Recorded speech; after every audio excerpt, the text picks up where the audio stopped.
what I'm saying? 7th grade, my homie behind me in line, he talking way too much and he playing too much. It's time to be quiet. Now, I'm just transferring in from a Catholic school. I ain't really used to all the rah-rah shit at school. The kids around me bad as hell, whatever, but I'm trying to blend in and shit like that. But at this time, I'm quiet though, because it's time to be quiet. It's another teacher, he teach the 8th graders, but we in the hallway waiting to go to the cafeteria. He's standing in the middle of the hallway and he turned because he thought I was talking. It was really my homie behind me. He go to fuck off on me, like go to fuck off, like say some crazy shit to me though, like cuss me out, damn that threatened me. I can't remember exactly what he said, but he damn that threatened me type shit. Grown ass man, you know what I'm saying? And the shit was so wild that even the kids around me, they ain't laughing nothing. They like, damn, like everybody shut the fuck up. And the shit down there hurt my feelings a little bit, dog. Then I want to cry a little bit. Like I'm like, damn, like this grown man just went the fuck off on me, G. And I ain't even do shit, right? Yeah. The worst part of the shit is that like I knew I couldn't tell my mama this shit because my mama reaction was gonna be, what the fuck did you do to make him do that to you? And now I'm getting my ass whooped for some shit I didn't do. And this nigga done already fucked my head up and just overly fried me in front of the whole, you know, middle school and shit. Growing up, and I feel like that experience for not being able to tell your parents something because they're gonna get on your ass because the teacher said this or whatever the case may be. That was, I feel like, the experience for my whole family. I feel like that was the experience for kids in the 90s in general. Yeah. You know what I'm saying? Early 2000s in general is that like if an adult said you did something, you did it. It wasn't you ain't had no say so. They wasn't wrong. Ain't nobody lying on you. It could be the Arabs from the stove. My grandma go to the stove. The Arabs telling her that we was acting up in the store 2 days ago. We getting our ass whooped. We don't even know what the fuck going on. Like, you know what I'm saying? Like, and I think that because sometimes they was wrong and sometimes it was a little bit a mistreatment on our end. And I think that our generation have corrected that to the point where now we advocate for our kids in our generation. A lot of parents just ain't taking nobody's word for what their kid did. Yeah. But then you got some parents that overcorrected it and they enabling their kids. And now can't nobody say shit to their kid. Their kid ain't never wrong. They cussing out every teacher in the building. And they kid getting away with fucking murdering that bitch. Like they damn near bullying the teachers now. You know what I'm saying? And they powered by their parents. You know what I'm saying? So that's what we're gonna talk about today, man. Is like, where do we draw the line between advocating for our kids and enabling our kids? Where do we draw the line between holding our kids accountable and just letting our kids get away with fucking murder, man? If you lazy, you waking up at fucking 3 o'clock in the afternoon and shit like that. Popping bottles. You're setting the tone for everybody because you're the leader. Popping pills. That's just what comes with being a man. Popping bitch ass niggas. I don't want nobody making decisions over my life except me. Not a woman, not a judge, not an officer, not no motherfucking body. When them bullets hit him up, look like son had a seizure. Run up, give it up, you know the procedure. I be sipping Jack and honey. I don't think nothing can make me feel like a man. I don't think nothing can make me not feel like a man. Days on my collar. You can't take the benefits of being a man without the responsibilities. Give you niggas halos on God in the cake. Welcome back to Roses I Did. I'm the co-host, Terry Rosen. I'm Jones. And we back, man. We back, man. We back. Yeah, bro. It's a great day. It's a big day. You know why? Why? Because you fucking here, nigga. Like, we woke up today, man. We woke up, nigga. Niggas planning shit for the weekend. We don't even know if we was gonna wake up today or not. We got to hug our fucking kids today, nigga. We got to live, nigga. You know, most of our days might be behind us. We halfway to 70. Damn. Halfway to 70 sounds insane. Yeah, nigga. I'm just saying. But bro. I don't know. I mean, you know, my pop 70. That nigga ain't shit wrong with him. He's healthy and all that, so we'll be all right. We gotta keep this shit in perspective, bro. Enjoy these days. Enjoy every day, bro. Definitely. Be thankful for I've all definitely the days been we have, bro. Just like super grateful and just in a gratitude type of mindset and just looking at things from a just better perspective. Like I just be sitting there, be like, man, God good, man. Absolutely. For sure. It hit different now. When you've been in the fire and goddamn it, you come out, it's almost like being sick. Like you got a cold, your nose running and shit. Yeah. And you like, fuck, you reminiscing on the times you could breathe through your nostrils. You Absolutely. appreciated that shit. You think about, man, I remember when I could breathe through both nostrils. Yeah. And then that shit go away and you do one of them, it's like, it hit different. I've never been so thankful for good health until I experienced back spasms in Colombia. Oh. That shit was like so painful not being able to stand up straight for days. Yeah. I'm like, I'm grateful. And it felt like some shit that could happen at any moment because it wasn't nothing I could really pinpoint. Oh to my where, God. like, that shit just happened. Like, you know what I'm saying? I'm just like, this is crazy. Fucked. Man, we need a mic on real. Boogie's here. Is that mic on? You want to say what up to the people? And we need a fourth mic on real, man. Yeah, get you a mic, man. You're right. So we can see how our weeks was. What's up, guys? This is Boogie Ogun. Happy to be here with you guys. For sure. It's another mic right here, bro. No, that happened with me with when I herniated that disc in my back. Yeah. I dead ass. Oh my God, bro. Like, I know what you mean with the back spasm. I herniated my disc at the gym. I knew something was wrong, but I was able to get to the car. I stopped working out. Yeah. But I got to the car and I drove to my sister's house, which was like maybe 30 minutes from the gym. When I got to my sister's house, I couldn't get out the car. My pops had to drive from their crib to my sister's crib to help me out the car. Like, I couldn't walk. And then when I didn't realize how soft my sister's couch was. Like, I made it to the crib, walking slow as hell.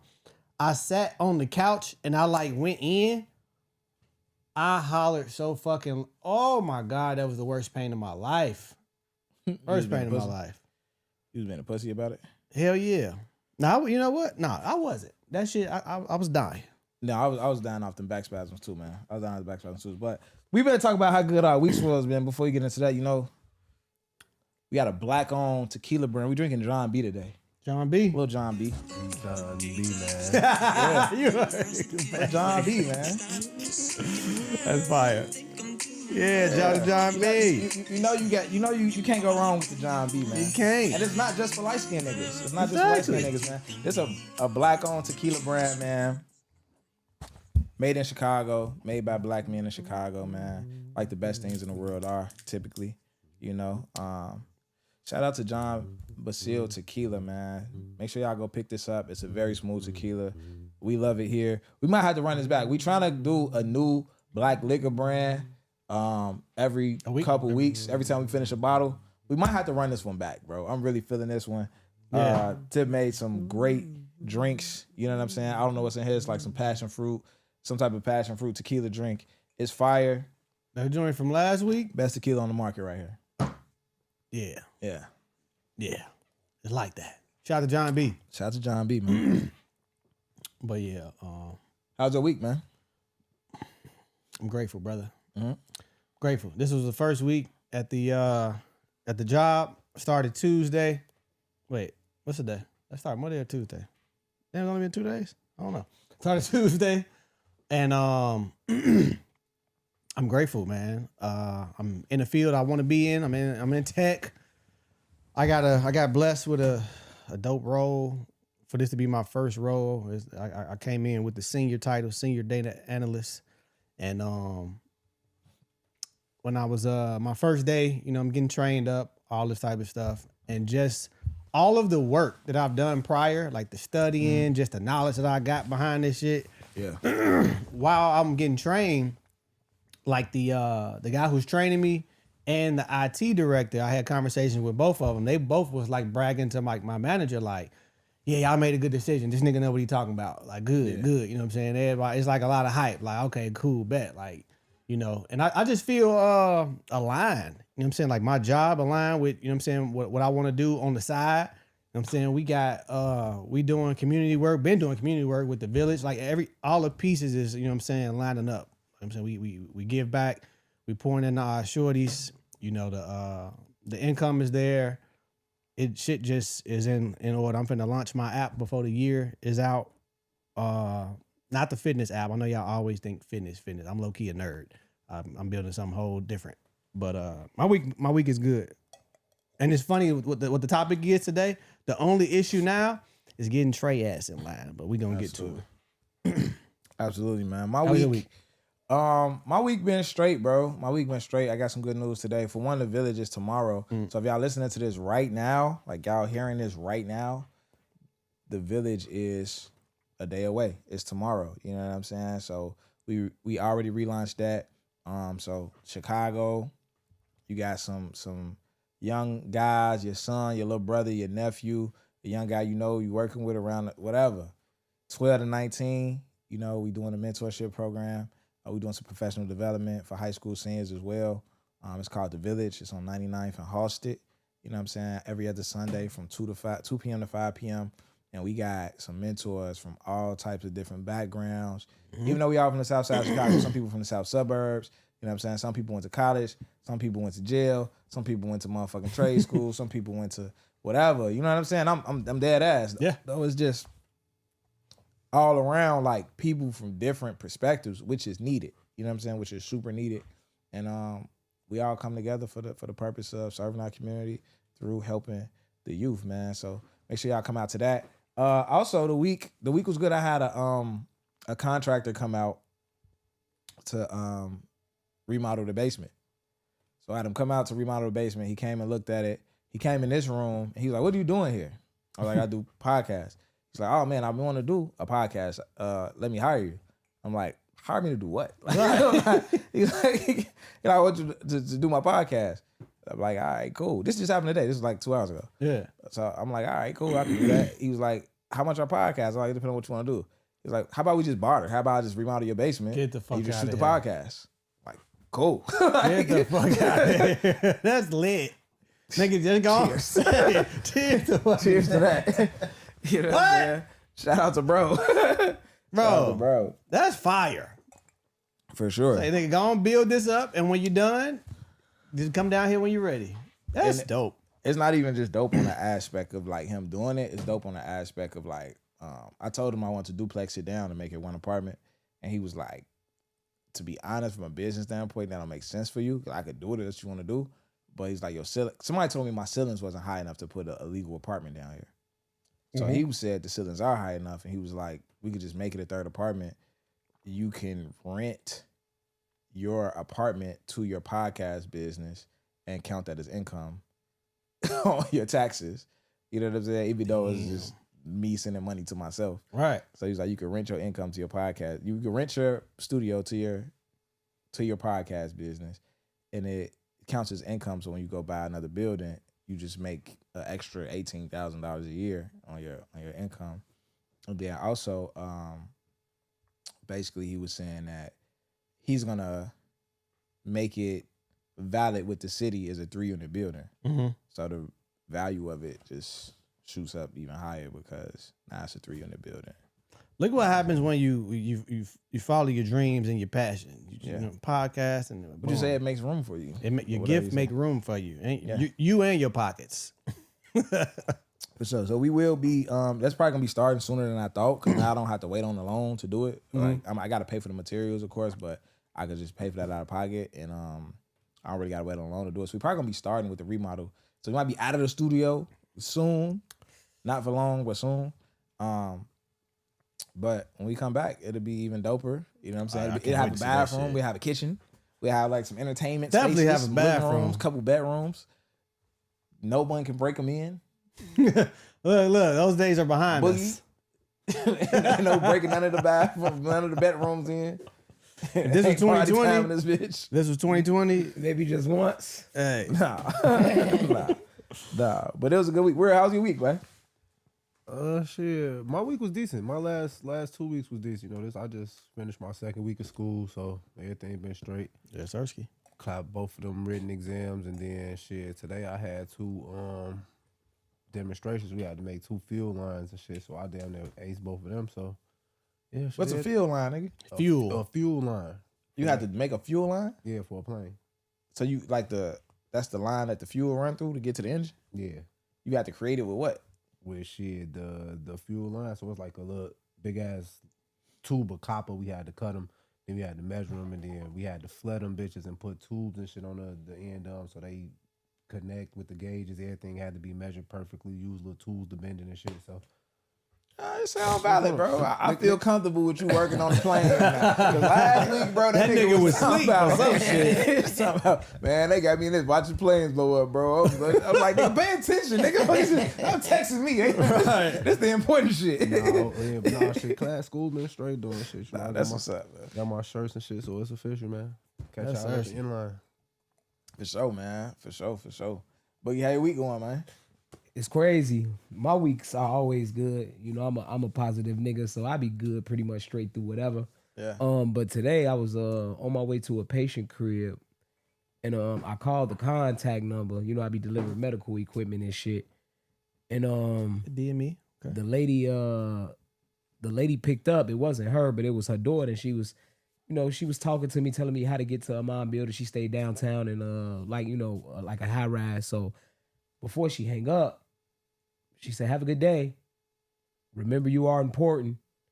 And I think she heard me smile over the phone. White lady. That's real. I think she heard me smile because I said, "Thank you. Have a good day." And she get to laugh before she hung up.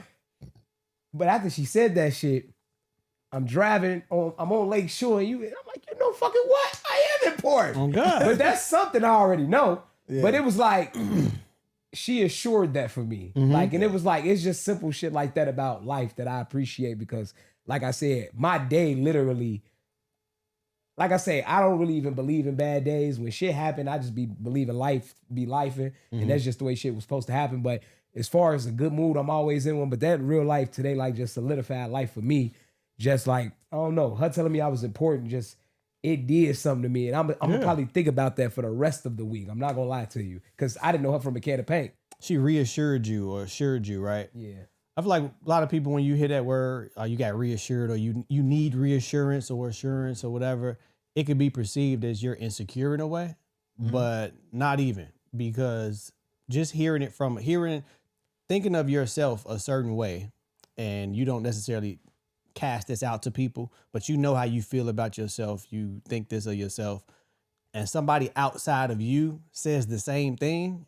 It feels 10 times better because you knew who you was in the first place. And for you not to know me and you say that to me, it is reassuring. Like, I knew I was important. I knew I was this. I knew I was that. I think and a that better just word feels, is confirmation. yeah, confirmation. Yeah. That was that, and that's dope. Yeah. And another thing, them little words are so powerful, man. Like, she said that took her 2-3 seconds to say that shit to Boogie. Yep. He talking about it today. He gonna remember it tomorrow. If everybody, you know what I'm saying, just said a little something to everybody you meet, the fucking Jewel Osco worker, like, hey man, go. I remember one time I did that, and it was so I truly meant it. I was at I think I was at Chili's. So one time that you truly meant it? No, but this was, I meant it all. Shut the fuck up. But no, like, I was at Chili's, and the waiter, it was a young dude. The nigga had so much like charisma and positive attitude, and like he was just like a light in just who he was. He was around that bitch, you know what I'm saying? He just had a smile on his face, taking the order and all that type of stuff. And I was finna leave, but I'm like, hold on. I'm like, and he wasn't even around me. I had the manager to call him back over there. And I just told him like everything that I noticed about him. And I just kind of, I'm like, man, you should, I'm like, you know, I know you're going to go on and do great things outside of Chili's, but with the charisma and the personality and the attitude that you got, you should look into sales. I feel like you can make a strong way for yourself and you would thrive in sales. You got a hell of an attitude. No, I had just had a waiter a couple days ago. I went to 14 Paris. Shout out to 14 Paris, another black-owned restaurant. And the waiter was dope as fuck, bro. Super cool ass dude. And it's a rum bar. So I didn't really know what rum to order. I'm like, you know, I usually get whiskey and ginger beer. I'm like, just give me a rum and ginger beer. He's like, I'm gonna get you some Bacardi 10 and ginger beer. I don't know what the fuck Bacardi. I know Bacardi. I don't know Bacardi 10, whatever. He come back with a drink, man. That motherfucker was fire. I'm like, nigga, do rum taste better with ginger beer than whiskey? Like, what's going on? I need to start drinking rum. Like, that shit was fire. Made the drink itself and shit. He just a smooth guy. So, yeah. Yeah. I was finna say some Paul shit about giving no tip, but I ain't even gonna go there. I don't know a better way to word that. Now he's so homophobic. He don't even want to speak positive on we the took care of bro. We took How? care of bro. You know? How? You know? What do you mean? Yeah, we took care of bro. How'd you take care of him? I'm gonna let y'all know again, man. It's John B. You feel me? Black-owned tequila made in Chicago. You know what I'm saying? For the world, but it's by Chicago, you know what I'm saying? So shout out to the guys over there, John Basile, man, for making that John B, that good John B, man. So we drinking this month. Real quick, y'all listeners, y'all don't see this. Patreon. TJ just walked in here, right? TJ, I'm sitting over here, I'm looking at, he just looked up like, damn, what the fuck?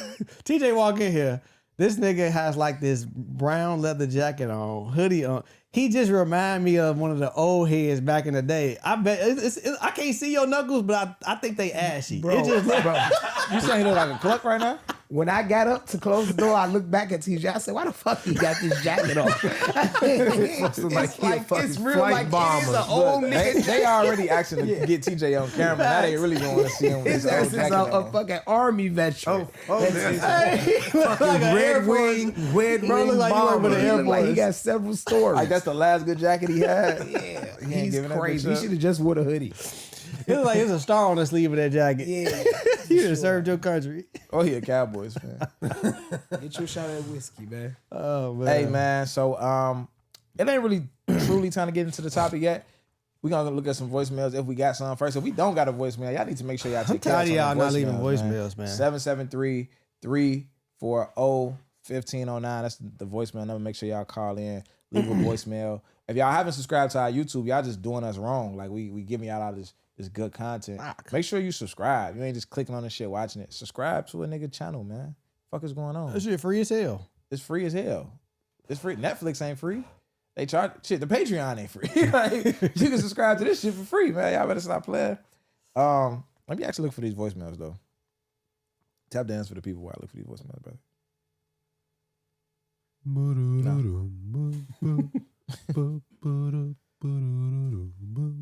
Let me see. What do we have here? I'm trying to think of what the hell Jay-Z said.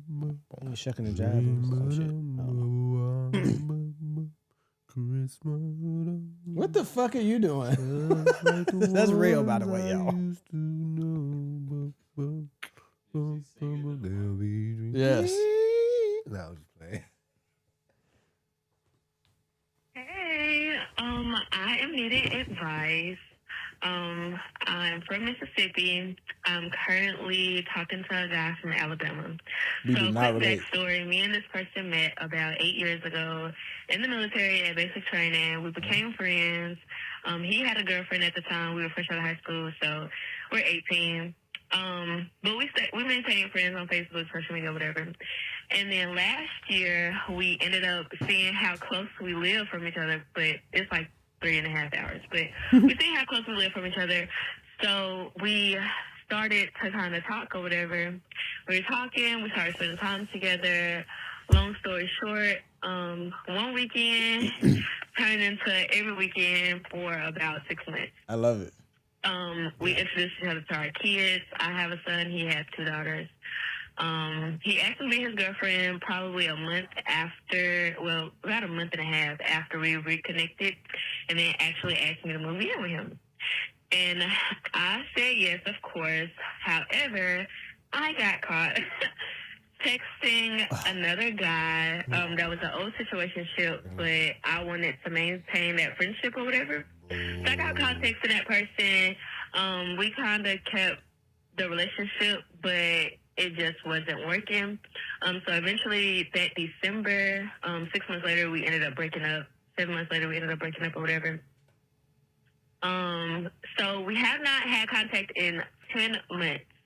He ended up moving on with another girl. I've been doing whatever I've been doing. So now it's kind of like, okay, you're single. We're back in contact.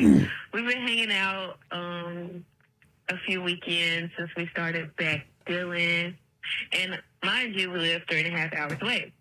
So my thing is, how do I ask him what are we doing without just like pushing it? Let me pause this. Did she say they back talking now? Yes. So they moved on. He got a girlfriend. Is he still with the girlfriend? No, I think they broke up. He's single again. They broke up. How do I ask him what are we doing without just like pushing it? Because we just started talking again maybe a month ago. So I don't kind of want to rush into things. I kind of want to see it for what it is, but I don't want to just go with the flow because that's how things get started or whatever. So I just want to know what you guys think. Jones pissed. Thank I can you. hear Bye. His Jones pissed. I'm ready. Actually, I don't think we're gonna answer this. I think we're gonna move on. If you ain't subscribed to the Patreon, the link is right here. You know, you can scan the link to the Patreon. It should be right here on your screen. Wow. You know, we was fucking and then we was done and it was like a Hershey kiss in the bed. I picked it up. I was like, what's this? She was like, oh, she's like, I didn't know if it really came out. I felt it. I'm like, what is this? It was shit in my hand. It's like a big ass chocolate chip. Oh my God, bro. What the fuck? It was like a big ass chocolate chip. Oh my God. I'm holding it like this. Like, It was a Hershey Kiss. what is this? I'm glad I ain't smell it or like try to eat it or no shit like that. Oh my God. What are you? Oh, you brought chocolates. Like even before he was born, she told me multiple times. She was like, you don't have to. She's like, you don't have to like be there. She was like, I'm fine with like I'm not gonna call you out on the internet. I'm not gonna do nothing. Like I'm fine with you not ever speaking to us again and just not being a dad. And woo. She's told me that numerous times. You know, Bitch, even I'm last not time fine with it. The fuck? I want to raise it with my kid. Fuck you. Obviously, I'm not gonna have a nigga out here that I know. I work with kids who don't got dads every fucking day, bro. Yeah. And I see the shit that they go through, and I see how they manage life and how much them niggas be angry in their bones, bro. I got a kid. I'm talking about kids who like asking me, like, why do you like you my dad? Tell me why my daddy don't fuck with me. This nigga's fuck the fact. It's some kids who never met their dad. He like this nigga stay down the street. I know where he stay at. He got other kids. He don't fuck with me. What the fuck I do? Like, you know what I'm saying? Like, they be like, hurtful. And then they in school, they turn the fuck up, they fighting, and I even remember this kid named who both his parents died, and he was with his grandparents who was both on. I said, well, I shouldn't even say that nigga name. I knew this nigga growing up.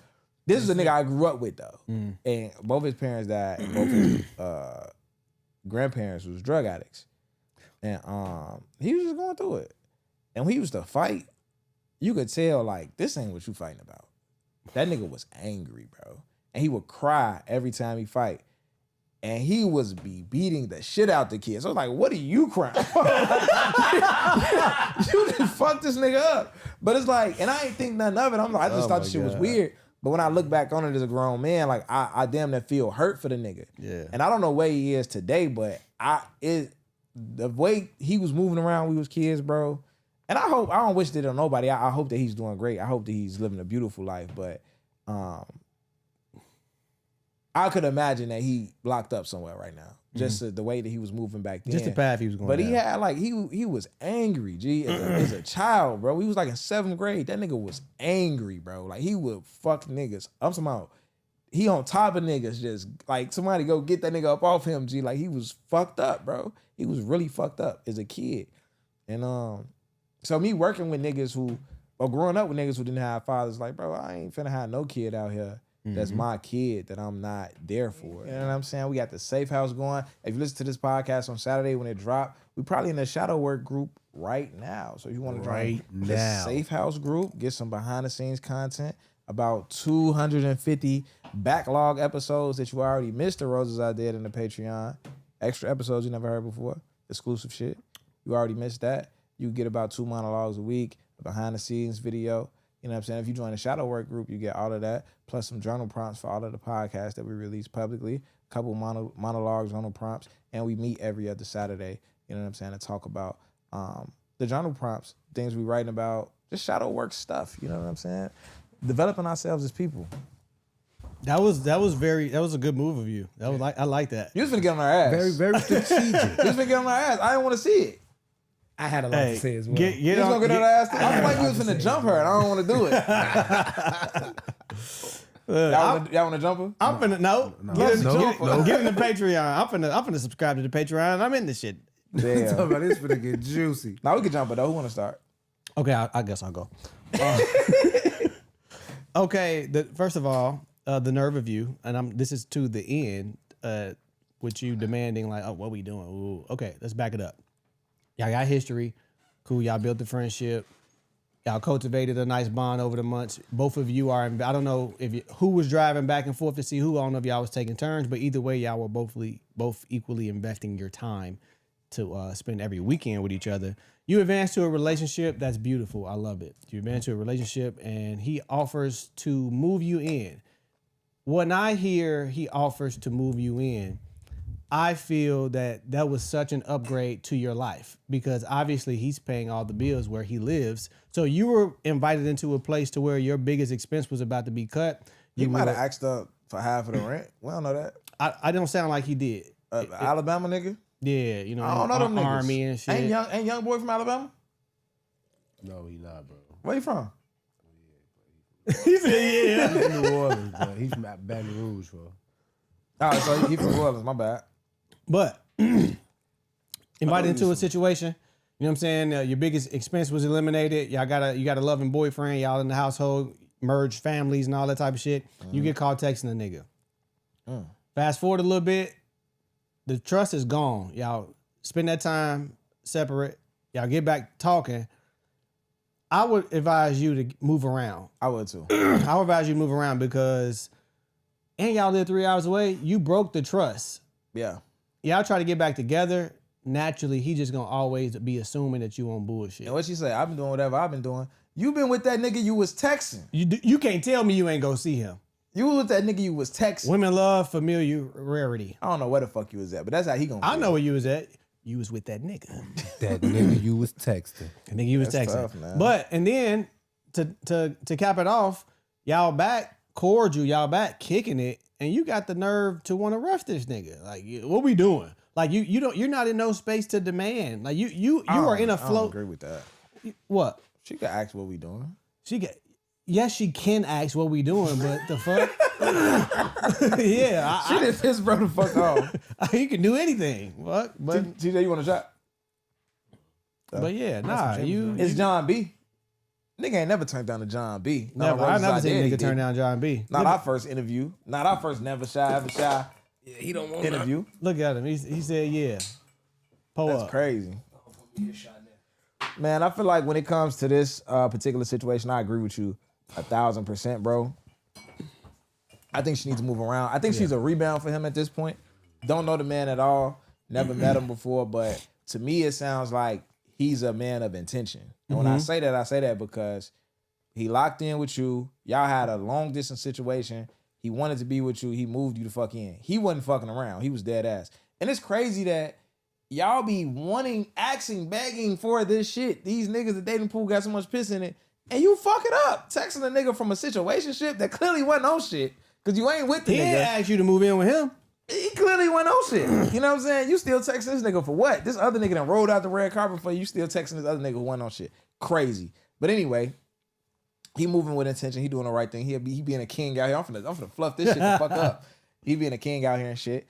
But, and then after that, y'all fall out. He get with his new chick. You don't hear from him. That means he's not a cheater. 9 times out of 10. He's not still texting you on the side like he was texting that nigga. He knew what the fuck to do. He locked the shit down. Like, I'm just fucking with you. So he seems like an intentional nigga. I think she knows that. Right? And with him being an intentional nigga and he not showing you no intention right now, it sounds like he's just being unintentional with you right now. It's like he's just fucking around. It sounds like it's something to do and there's nothing to do in between time. He don't seem like the type of nigga you would have to ask if he was actually on that. And you know what I think? I think you don't deserve him. I don't trust her, and I'm gonna tell you why. I don't trust her. We kicking her ass right now. Hope you still listen to the show. We still love you. I don't trust her because you know how you used to study for something and you just to take the key notes and the key words. I heard key things all within this that I don't trust her. She got caught texting another person. We don't know how far texting was. They obviously don't like to tell the truth because she also said he went on, he moved on and was dating someone. I was doing whatever I was doing. They never tell you what they were doing. What were you doing? You know what I'm saying? They never want us to know what they were doing. I don't trust her just off listening to key things. She doesn't sound like the one for him. She doesn't sound like the one for anyone, obviously. Damn. She sound like she's it's real not. I'm seeing some accountability issues here. The thoughts and views of Boogie do not reflect. Yeah, I'm seeing some accountability issues here. Or TJ's thoughts. I'ma just throw the ladies logic right back at them. You don't really like him. Damn. Point blank period. You wanted to hold on to a relationship that was a situationship for a friendship, and he was doing everything that y'all asked men to do. According to y'all logic, the problem was right shit, wrong nigga. And the reason why you want to go back to him now is because you desperate and you know he gonna do all the right shit. He just called her desperate. That's out of bounds, TJ. Nah, listen. We don't know this young lady. Nah, listen. We do not know this young lady. Listen. Hey, she said that girl that I asked Terry. No. I'm I'm not saying it in the sense of like, oh my God, like I need somebody. I'm saying it in the sense of, oh, he's single.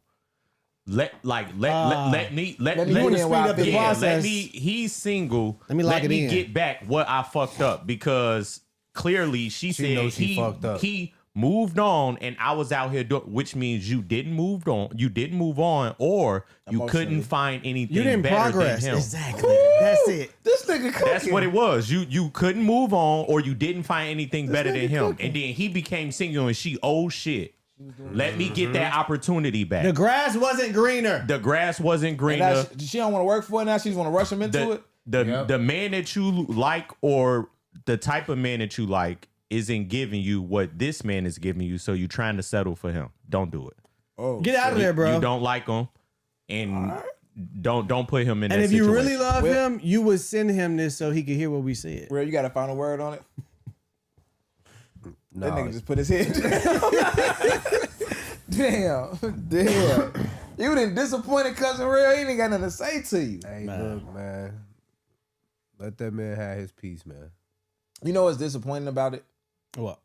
Is the fact that when you see a nigga doing everything that you know you should be doing, or that you had to, you know, mature into doing, like you see nigga operating at his highest self, and a chick come let him down, it'd be like, damn, G, can you win? Let that man have his peace, man. Can you win? You know what I'm saying? So, I don't know. That's a tough one, man. I think you should leave him alone, though, for real.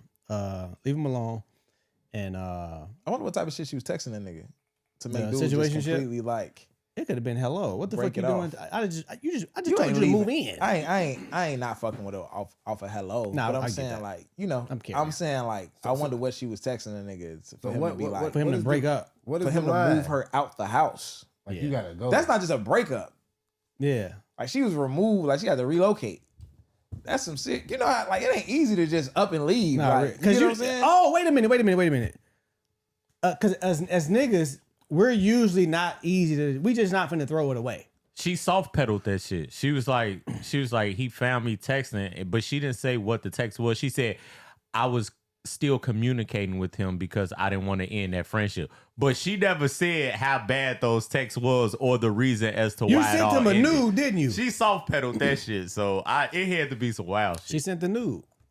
It was probably, I still love We doing you. a lot of text. speculating about this young lady. I still think about you. I miss you too. Cause she said it was a prior relationship. So man, ain't no telling what them prior conversations be about. Especially for it to be like you said, for me to move you out the crib. It's like I thought we had this type, and I'm saying, oh, you still love this nigga? You still moving? Then what are we doing?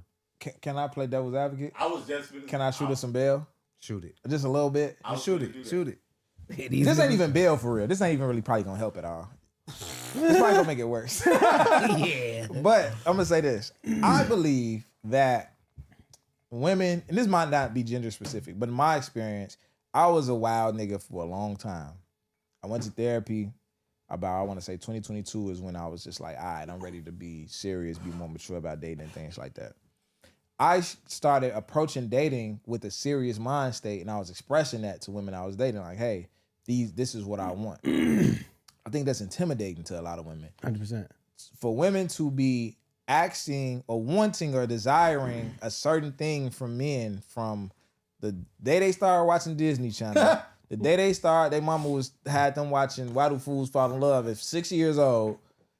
You know what I'm saying? All the way up until their 30s. Yeah. They've been wanting this thing from men that's been dangled in front of their face and snatched it back over and over again. Nigga come in, act like he knight in shining armor, and he never is. He never shows up the way, or it's never consistent. Nigga cheat, whatever.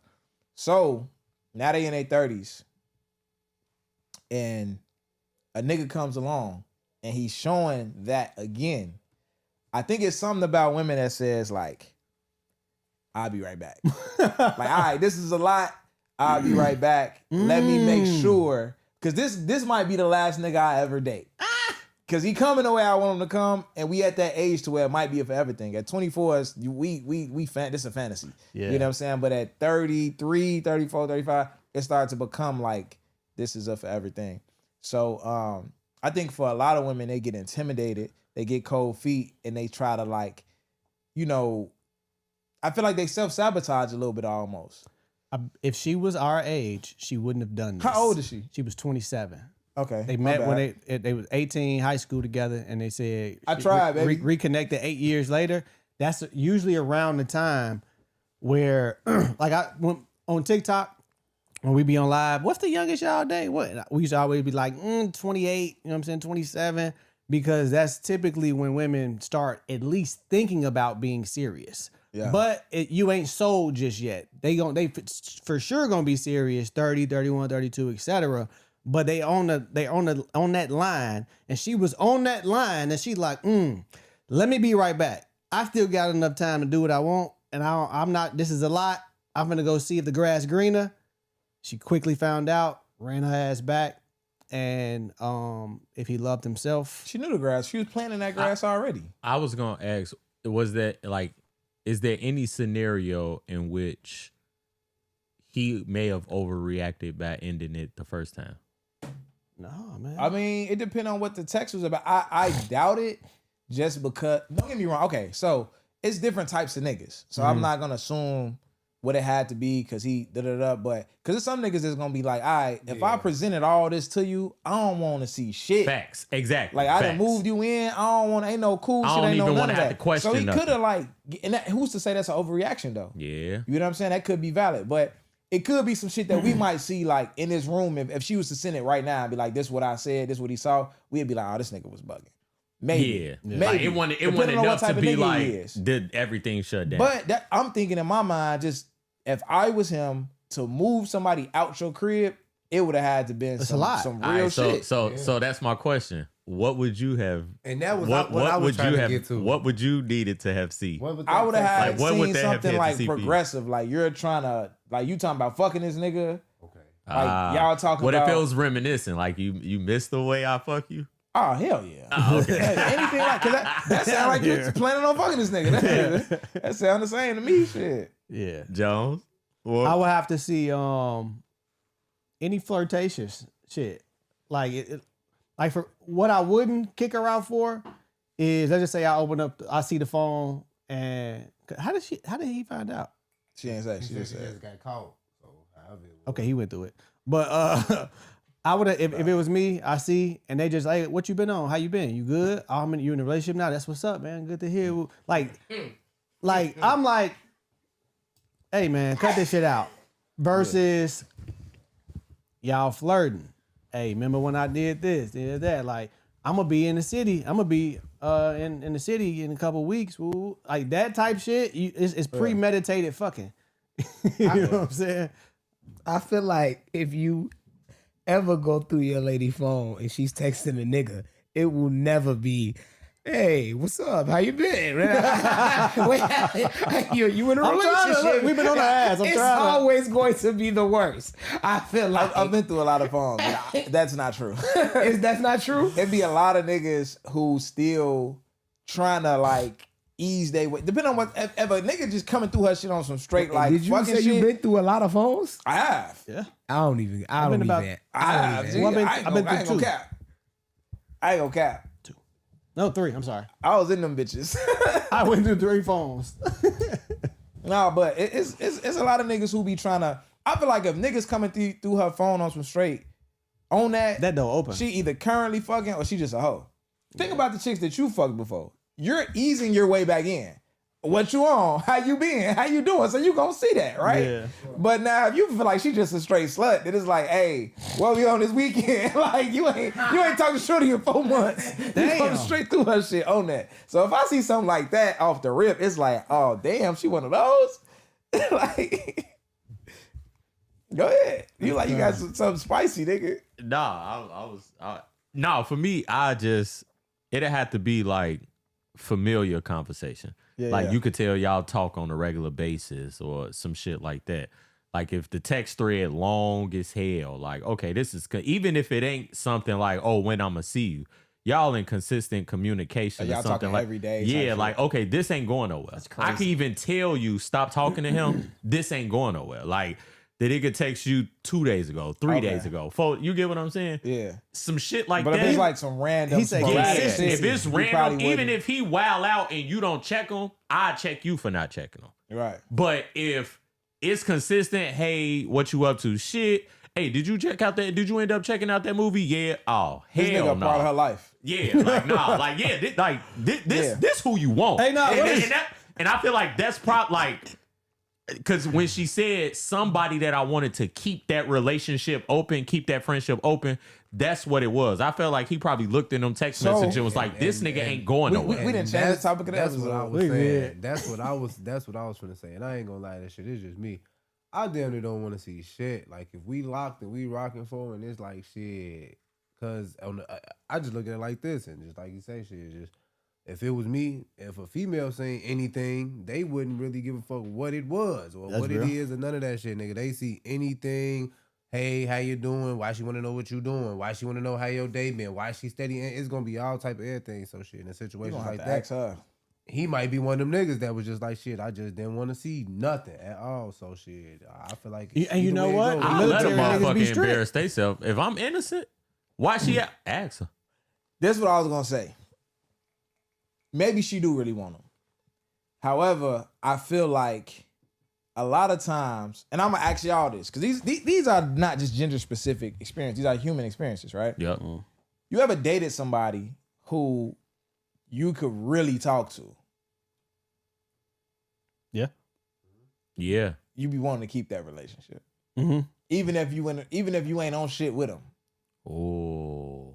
Like somebody you could really talk to Yeah. of the opposite sex. Yeah. It ain't too many that you coming across, and it might not be somebody that you romantically interested. You ever want you? You're not even saying you ever wanted to be in a relationship with them, Mm-hmm. but y'all not talking no more, and you single. You want to keep that relationship. You get in a Damn. relationship. Damn. You still want to keep that relationship. It could be that, It But- could and that's be. still wrong. It could be. I That's understand still that. wrong. Mm-hmm. But it's not. But I would be able, malicious like that. But Like, I and not saying that he think how I think. I feel like if that's how somebody feel about somebody, Yeah. you could communicate that to me. And even though if it's no wrong, one's No. communicating that to Nobody. you. No one's coming to the person in a relationship like, yeah, I would just you could try really to? talk Would to you this at nigga. least try to? Like, man, babe. we got a close friendship. Because at that point, that's like saying y'all became friends. That you wouldn't. I'm not saying you would go for it. I'm saying wouldn't you at least have that conversation? Or I mean, for what? They telling you like that shit dead. Yeah.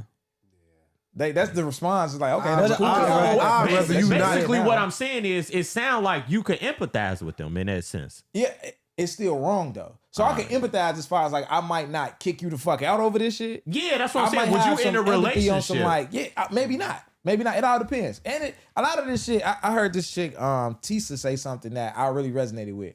She was saying that like a lot of times people fuck up. It's like when you fuck up, you making a withdrawal from your relationship, right? You don't got enough deposits in this bitch to be making withdrawals, and now you overdrafted the shit, and we breaking the fuck up, right? Facts. So it's like a lot of the shit, a lot of the scenarios we present, like would you break up over this? It kind of a lot of this shit depends on where you are. Like being that is realistic. good. Like how much relationship have we built up? Like what do we have in the Have in we the bank? already had issues? Have we You been don't got great enough in this till bitch now? to fuck up right now. So Yeah. maybe you do got enough in this bitch to fuck up like that.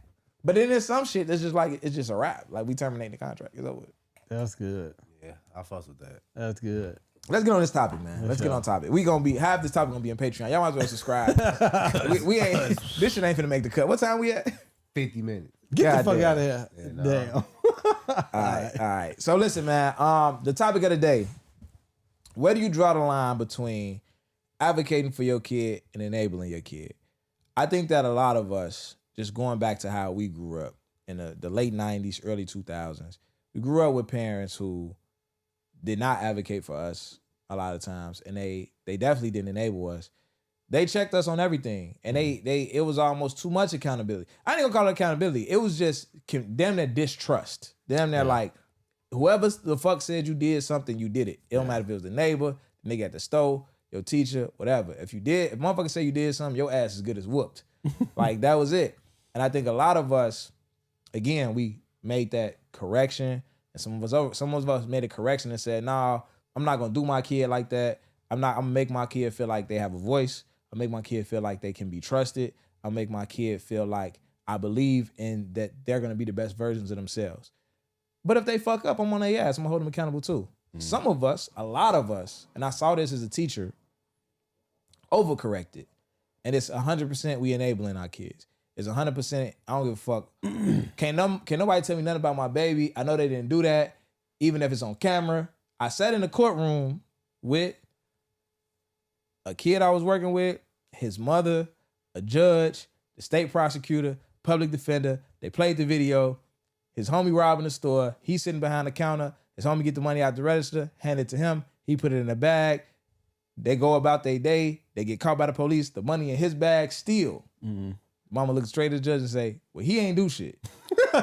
That's so fucked up, man. And there's one thing to say that in court because you don't want your son to go to jail. I understand that. We walked out the courtroom. She looked at her son and said, you didn't do shit. I say, what the fuck is happening right now?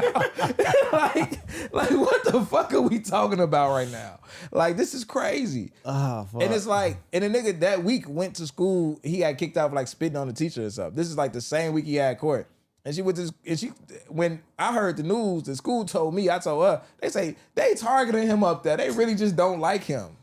I don't like his ass either. He's spitting on people. What is he talking about? He's spitting on people. I don't like his ass either. Fuck is we talking about right now? Like, I don't even know him and don't like him. where you at with this, man? How did you grow? What was your experiences like growing up? Nigga. Your ass was good as whooped? Good as whooped. As a child, I had no credibility. Not against an adult. And you got to think about it, right? We all jokingly say we're the most unserious adults. And like our parents, they asses was serious about life, right?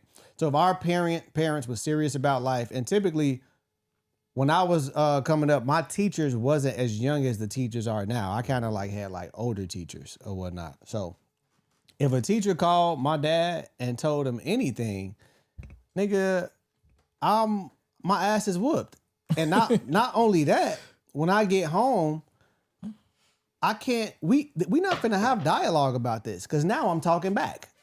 You know what I'm saying? I can't say, but now, oh, you talking back. Bow, another one. You know what I'm saying?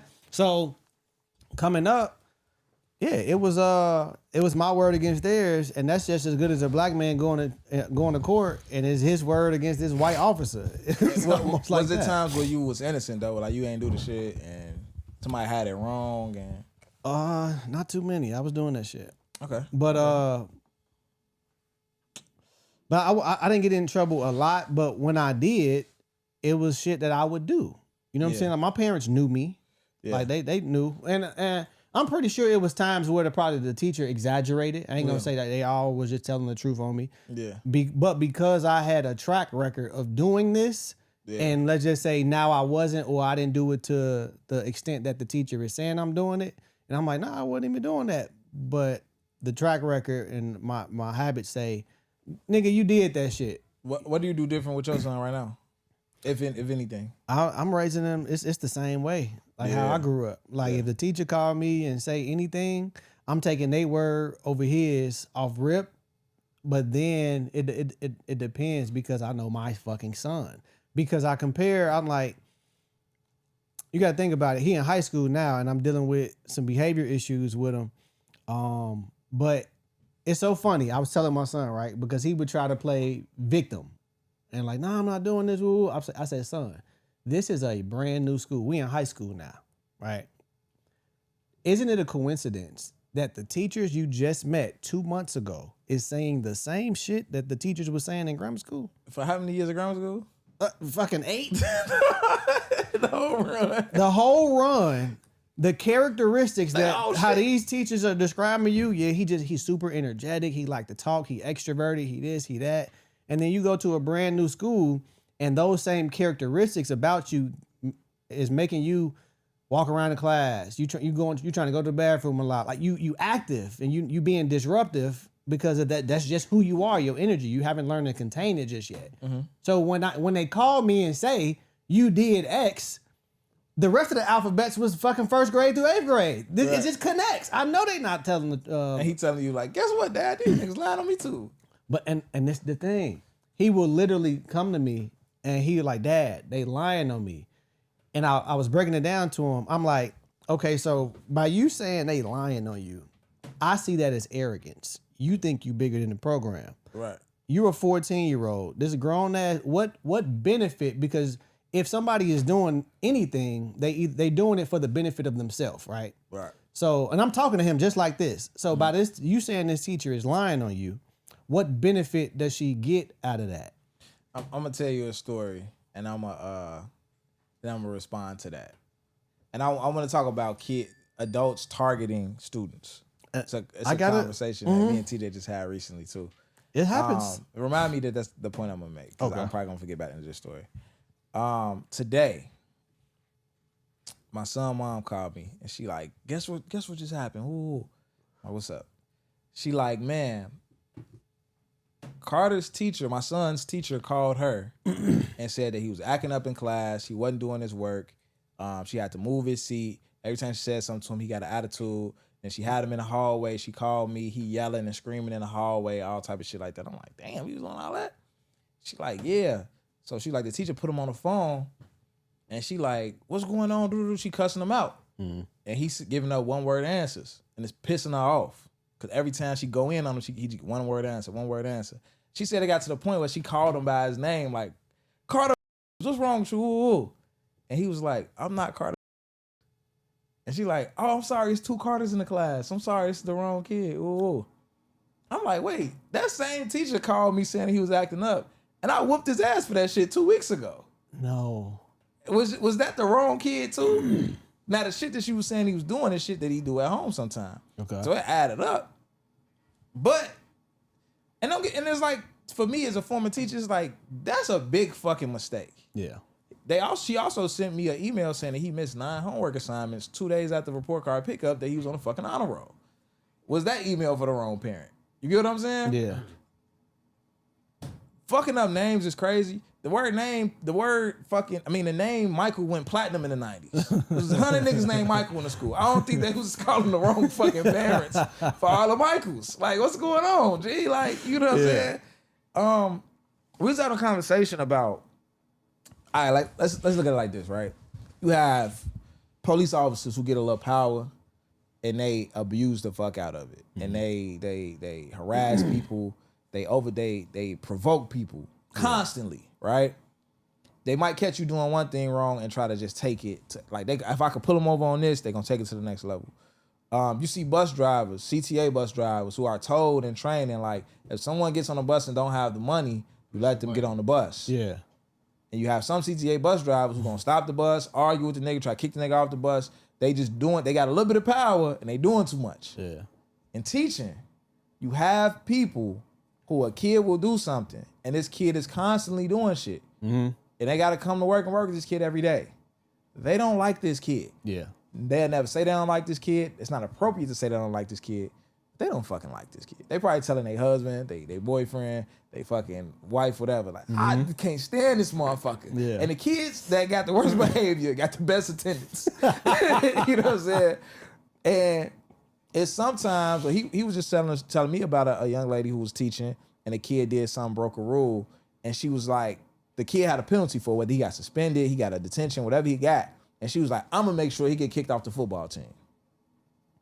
Why would you do that? Yeah. The consequence is that he did this and he got the consequence. If he wasn't on the football team, he got the same fucking consequence. Every other kid who do this they don't play football. This is the consequence. But you want this nigga off the team though. How is that helping his development? It's personal. Mm-hmm.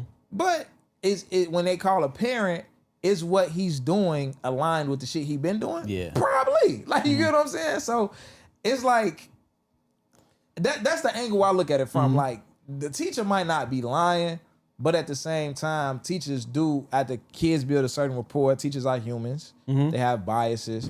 They have egos. You know what I'm saying? And some of them have vendettas. So I'm gonna tell you the second part to my story. So there has been times. Go ahead. There has been times where I found out a teacher was lying.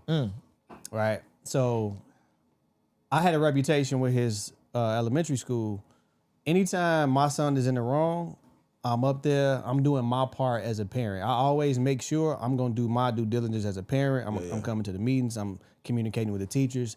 All his teachers knew me. You know what I'm saying? It was even a point I would come up to the school and help with shit sometimes, right?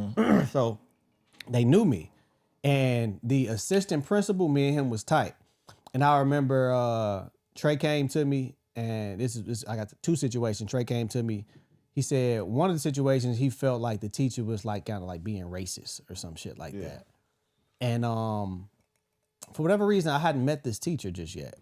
So I'm like, he told me this, even though the actions that the teacher said he was doing kind of like matched the description, fit the description type shit. Something, I'm like, you know what? Okay, cool. I called the assistant principal. I had that nigga cell phone number. I'm like, yo, let's set up a meeting. I want to meet Miss such and such. All right, cool, bet. We set up the meeting. We go in the conference room. It was me, the assistant principal, her, and maybe two other teachers of trades. So we sit in the meeting, and I'm very neutral, right? I'm because I'm playing the game right now. I'm just trying to get a feel for this lady. So we talking, and I'm kind of like acting like I'm on her side. She says something. I can't remember the details, but she says something that I'm like, Trey not lying. I know my boy. Yeah. The teacher leaves the room. It was one black lady. She was probably like around my age, probably a little older. At the end of the meeting, she pulled me to the side and she was like, your son, he be bad sometimes, but he not lying. We don't like that bitch. You know what I'm saying? Like, she do that sometimes, or whatever the case may be. And so I don't always just be on his ass, but I definitely do my due diligence. And there was another situation. It was a younger, like a teacher's aide, right? She didn't like Trey because Trey can be fucking annoying. Yeah. Right. So she was doing something, antagonizing, whatever. I hit up the assistant principal. I told him about it because I met this young lady and she was a fucking kid. She was probably like maybe 23 years old, some shit like that.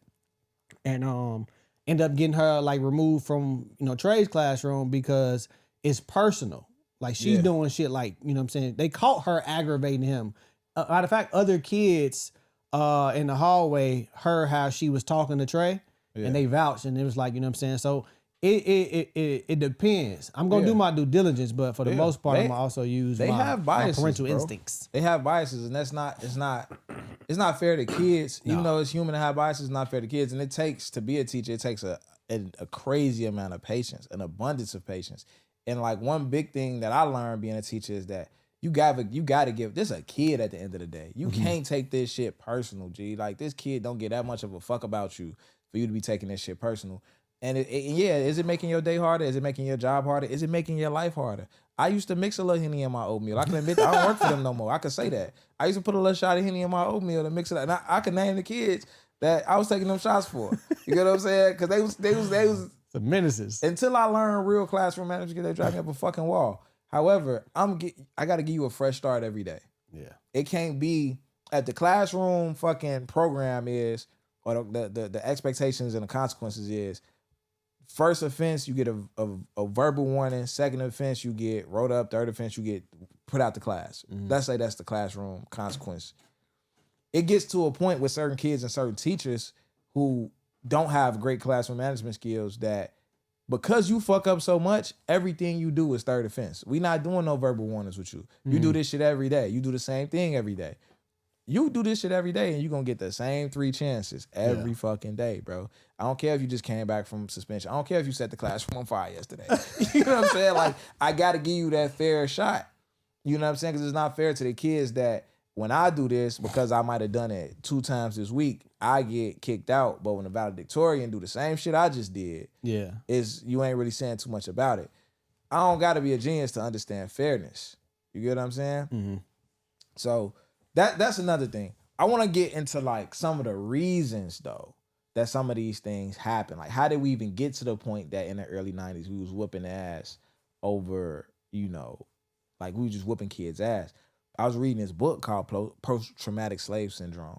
I did some monologues about it some months ago. I think it was at the end of last year, actually.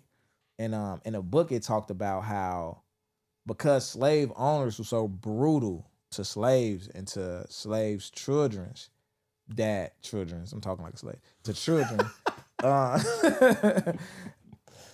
If a child would do something wrong before the slave master could get to him, the parent would grab the kid and beat the shit out of him in front of the slave master because they knew the slave master would have done them, probably would have killed them. So it's like, I gotta overly perform in front of these white people and fuck you up bad as hell so they could be like, oh, okay, she got him in order, we could leave him alone. And the same thing went on during Jim Crow. And Jim Crow, I'm not gonna say Jim Crow's right. Jim Crow was a time for black people that we don't talk about how bad that shit actually was. Like, we talk about slavery. Jim Crow was some whole other shit. Niggas was getting life sentences for being at the wrong place. The movie Life was happening to niggas for real. Like, that shit is crazy. Like, you know what I'm saying? And it's like, even during that era, it was a lot of parents who they kid didn't end up like Emmett Till because they beat the shit out their kid in front of this host of white people, so they just leave the kid alone. Like, oh, I got him, don't worry about it, and just overly dog him. Like, you get what I'm saying? And I think that shit get passed down. And that's what the book was saying. It was saying all of the things from slavery that got passed down and still live in our culture today, and you kind of really don't know why things are how they are. And that was one of those things when it comes to like just beating your kids. You know what I'm saying? Yeah. Like, yeah. No, for sure. And I was thinking of it because I had a point to I had another point about a time I was dealing with Trey at school. I had lost. That's why you caught me like that. I got you. So I think that some of the other reasons that people might have overcorrected is just feeling that that distrust. If it was times where you really didn't do something, you know what I'm saying? If it was times where you really wasn't in the wrong, I've heard women talk about it a lot from their interactions with boys, right? So they might have an interaction with a boy, and the mother might presume that it was more than what it was, and now they like projecting almost on their child some shit that they didn't even do, and now the reaction to that or the correction to that is when they grow up and they have kids, it's like, I'm going to give my kids this amount of freedom, or I'm going to, take everything my kids say is the truth or something like that. You know what I'm saying? And like the kids might, kids are kids. They'll take advantage of some shit. You know what I'm saying? The whole overcorrecting, the parents that you can't do nothing wrong, my baby, I feel like it's a connection between how they was brought up. Maybe those parents, they probably did experience when they was shorties, teachers like lying on them or exaggerating on them. Hold on. That's what we gonna put a pin in that. I just remember my story. All right, cool. So exaggerate, right?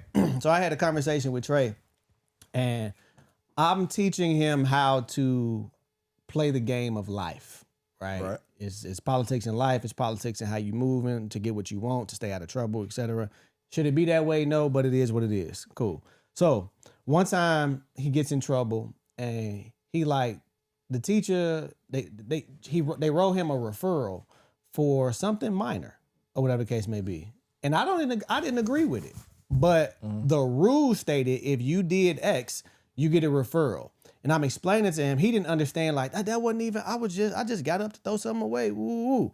I say, but check this out. Do you feel like this teacher likes you, or you and the teacher got like a little beef or whatever? He like, yeah.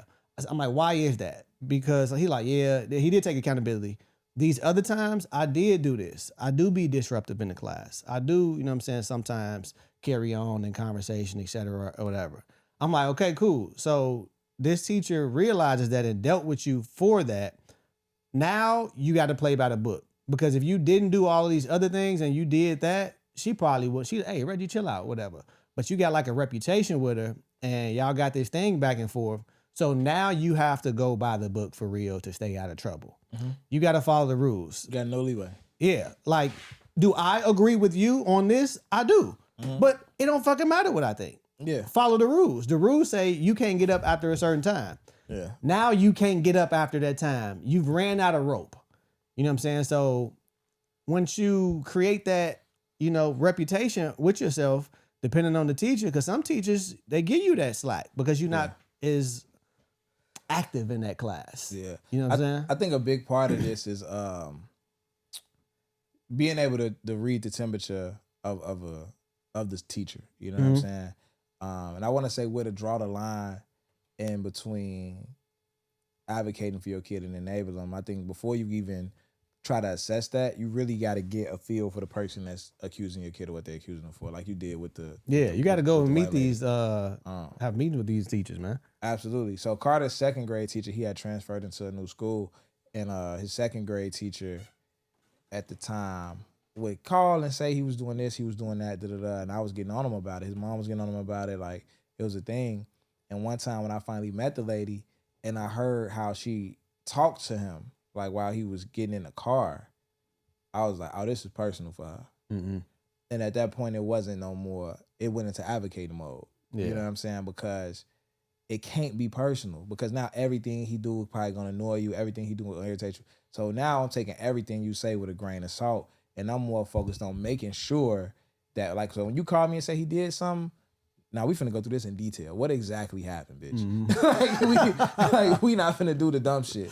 You know what I'm saying? What exactly happened? Because I could tell by how you talking to him that, like, you might not even be fit to be a teacher. You might have aged out of this shit. She was a little older, you know what I'm saying? This ain't the 70s. Like, you know, like, you ain't talking to kids like that. Like, you know, even in that moment, I'm like, hey, calm down. Yeah. Like, relax. I gotta talk to you like a kid now. Like, I feel like I'm de-escalating the situation. You're a fucking adult. This nigga's in second grade. Like, chill out. You know what I'm saying? It's crazy, yeah. I'll fuck you up out here. Like, fuck is you talking about? Like, you know, because if he's in trouble, he in trouble. But you ain't gonna talk crazy to him. Like, Sure. hey, we ain't doing that, you know? So, control yourself. Like, Mac, I was gonna ask you. You said that, you know, it was overcorrection, like they would overbeat kids and everything like that. Like, at what point do you think that switch hit?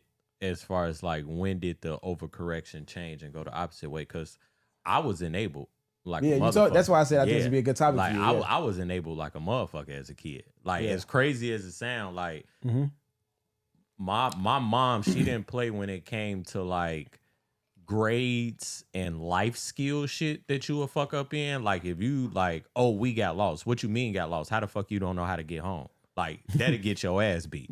But if the teacher called my mom and be like, oh, Tim was smart in class today, my mom legit would be like, well, what the fuck did you say to him? Damn. So like, so all of my mom kids were those kids, like, we got straight A's, but we was all bad as hell.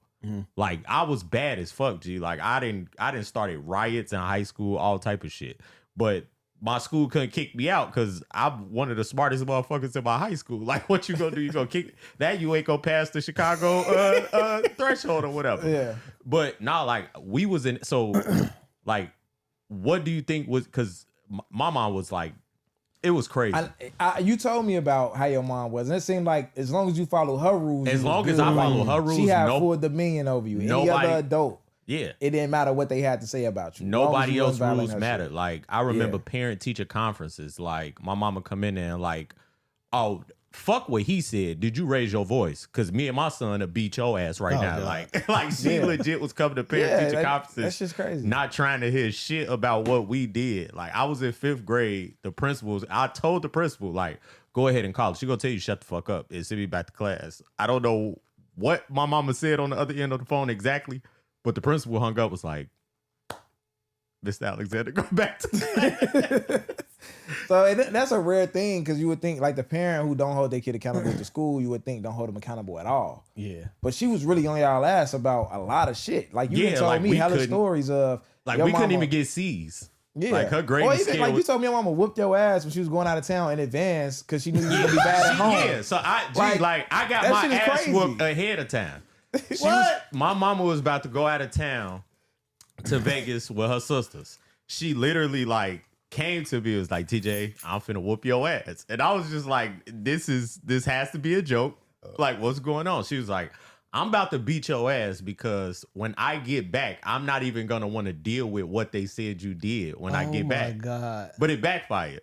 Cause now I earn that ass whooping. Like, I dropped out that Friday.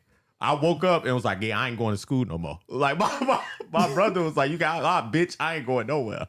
Like, but yes, shit like that. Like, you have to follow her rules, but nobody else's rules matter. A, acceptable. B, do better. C, you get your ass whooped. That was her grading scale. Damn. I know these are in that motherfucker. Oh my God, you be dead. D is for dead. Listen, I know we passed an hour. We're gonna go into Patreon. I got you in 1 second. You got man's perspective? Yes. Z is for dead. I cracked myself up that one. But no, with the gratitude thing, so as y'all know, the pod know, the last year was like just the toughest for me. Mentally, financially, not physically, because I was strong the whole time. You know what I'm saying? Getting PRs and shit, whatever. But no. Now that I'm on the other side of it, the scariest part about when you're going through is you don't know when you're gonna come out. And that's what can make it seem like this season of my life is unbearable. That's why like people break and shit like that, because you don't know the end. And I know I didn't want to hear this during certain pockets of that season, but like God is gonna come through for you. And I just remember I didn't have no more options as far as job opportunities, no applications that was, floating around, or I didn't have no possibilities of, employment. And then out of nowhere, a week later, had everything just flipped. Whole problem solved. It just came out of nowhere. And I'm just grateful that it makes you proud that how you stood in a tough season. You know what I'm saying? Because if you bitched and cried the whole time, you probably still going through because you bitching and crying. It's just almost like the the children of Israel, like, you know what I'm saying? They walking them to the promised land, and these niggas just kept complaining. And even God himself got tired and killed their ass. That's not funny. Why? What the fuck do God be on, dude? Stop. He has a sense of humor. He's laughing for 400 years at us. Go ahead. It's like... Oh, yeah. Now I'm in the wrong. Now I'm in the wrong, right? All right, cool. Now I'm wrong. He done killed some niggas for complaining about a long-ass walk there. They don't even know what they got to take. That's crazy. I ain't never even heard nothing from your ass my whole life. Now you gonna kill me for complaining. That shit crazy as hell. Go ahead, man. Y'all, I really be praying for this boy. Like, God, please don't take him too seriously. That's crazy, bro. But no, yeah, so like the complainers, but just, endure on your transition to the other side of where you going. Like, it's gonna be your character. And it's just, sometimes you just don't have the tools you need to sustain yourself when you make it to that other side. Yeah. It's just certain things. I didn't even know, cause I felt I was ready for the next level or whatever. But this last little season of struggle just made me mentally stronger, increased my faith, got to another level in my relationship with God. Cause it's like you see him, you read the word, and you're gonna go through struggle. But like, the only time, I'm glad I used my opportunity to exercise my faith. I took advantage of it. I displayed that I had faith, because now I don't have an opportunity to have faith. I got what I want right now. Mm-hmm. You know what I'm saying? I'm good. So if you're going through, stay down until you come up, open that Bible, and do the best you can. Absolutely. I ain't gonna lie, I feel God, though. I hate when a motherfucker complaining, too. I ain't gonna kill a motherfucker, but, it is what it is. We all do shit differently. I work in mysterious ways, too. Advice for boy moms today, man. If you got a father in your life, I'm sorry, let's backtrack. Advice for boy moms today. If your child's father wants to be a father, you should let him. I think that's simple advice. You think that's sound advice? That's very basic. There's a lot of women out here who wish that their kid's father wanted to be a father, who wish their kid's father wanted to come spend time with them, who wish their kid's father would support them financially. And if you have a guy who's trying to be a father and he's not putting the kid in harm's way, I think you should absolutely let him be a father. And I don't think you should micromanage how he's a father. I think a lot of times when a man and a woman are together in a relationship and have a child, there's a lot of, the woman gives the man a lot of space to father the way he wants to father. Mm-hmm. The fact that I'm even wording it like that, like she's allowing him to father it, is fucking crazy. However, because of the laws and the way the world is set up, motherhood gives way to fatherhood. Motherhood basically allows fatherhood to happen or not happen. Like, it's like a valve that they have on fatherhood. Like they control how much you're able to father, how you're able to father. A fucking But valve. in a relationship, a lot of times women just give men the free reign to be the man that they need to be for their child. Because there's a lot of trust there. But when it's not a relationship and two people have to co-parent, sometimes a lot of women don't have the trust, even though they fuck the nigga, let him bust them, had the baby, they don't have the trust for him to raise the kid the way that he needs to be raised. So they challenge his ways, but the child doesn't need two mothers. He needs a mother and a father. You have to let the father be a father. You might not understand everything that the father does. You might not agree with everything the father does. But as long as he's not putting the child in harm's way, you should allow him. And this is personal for me. It's very personal for me. And it's getting worse, but it's gonna get better for me. You know what I'm saying? As many kids as I work with, my older son, we have a great relationship. Obviously, he's here all the time, majority of the week, in a lot of weeks. And I do a lot for a lot of kids just in Chicago. But I have a younger son who I have to damn near beg to see it. And I'm told I can't see at times. And I'm told that, I switched my work schedule and got a new position at work to be able to stabilize my schedule to see him on a consistent basis. And I wanted to, he's like an hour away. I wanted to come out to see him every week on Wednesday, and get him every other weekend. Ask for every weekend, but she's like, fuck no, not every weekend. I'm like, okay, you want to spend some time on the weekend, it's cool. I understand that. So every other weekend on Wednesday, she's like, I can't come to the school. She told me it's inappropriate for me to be added to the emergency contacts. I can't go to the school. Inappropriate? She's like, oh, well, you can't go to the school and see him. He's not at that type of school. I'm like, all right, if I want to eat some lunch with him, even if I can't see him, check in with the teachers, talk to the teacher, see how he doing. Not allowed to do that. Ask for every other weekend. She told me he's not available. This is in August. He's not available to October. I guess he got a job on the weekend, part-time or some shit. Nigga 4, I guess he, working on the weekends or some shit. I don't know. And then, just a plethora of other things. When a schedule was agreed to for starting in October, it was cool. And then I let her know that, when he was supposed to start coming over, I let her know, like, hey, I'm in a relationship. The woman that I'm dating is going to be over. She's going to be here this weekend and things like that. She's from out of town and things like that. She's like, oh, no, you can't see him at all. Like, for you to be able to see him again, you got to drive out here. And you and your girl, I'm like, you can meet my girl anytime you want to meet her. It's absolutely fine. You and your girl had to drive out here and sit with me at a park as many times as I tell you to until I feel comfortable with him going back to your house. I was told even when he was born that he can't even meet my family, including my parents, until she meets them first.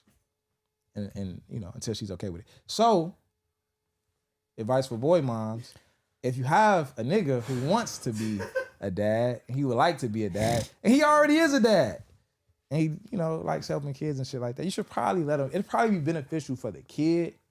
You just let him be a fucking dad, Let's get in Patreon.